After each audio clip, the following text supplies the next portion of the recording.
a lot of people are starting to come in looking for kittens. And if you're looking for really little kittens, you still have a couple weeks to go before we're really in full swing of kitten season. And those guys are back out on the adoption floor. But we do have a lot of, younger adult cats like Piccolo here, just about a year old. So we have quite a few cats that are in that, 8 to, 1 year, 8 month to 1 year old mark, which is nice because you still get a little bit of that kitten energy, but not all of that kitten energy.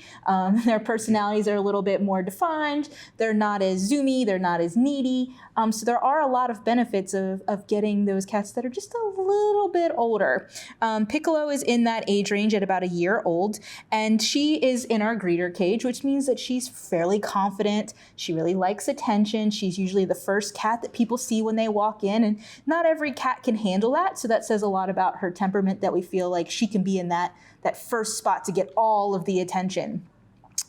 She is fairly comfortable being picked up. She's playful. She likes to cuddle. So she has she loves attention. So those are a lot of really great qualities that people are looking for in a cat that she definitely has.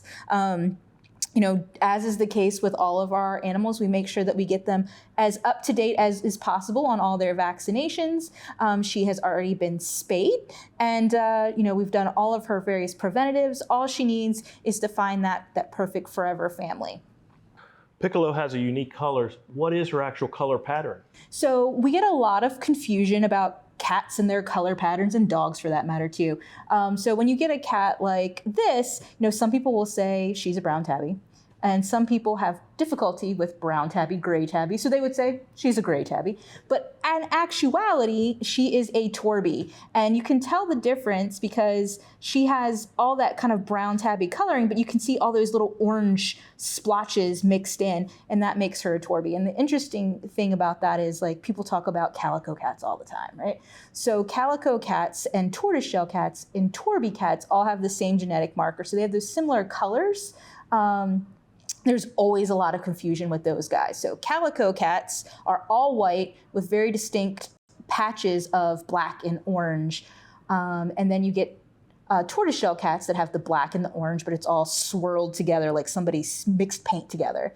And then with the Torbies, you get that tortoiseshell coloring, but also the tabby cat stripes. So that's where you get the look of the brown tabby with those orange colors also mixed in.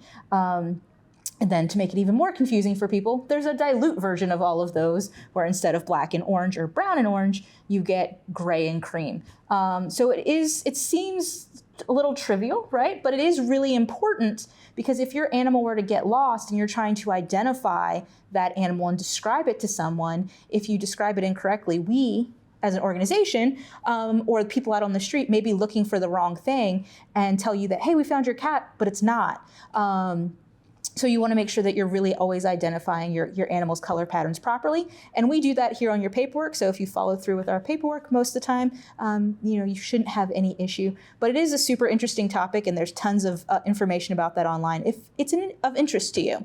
If you're simply interested in making this guy, or girl, part of your family, then you can go to visitfcac.as.me to start that process.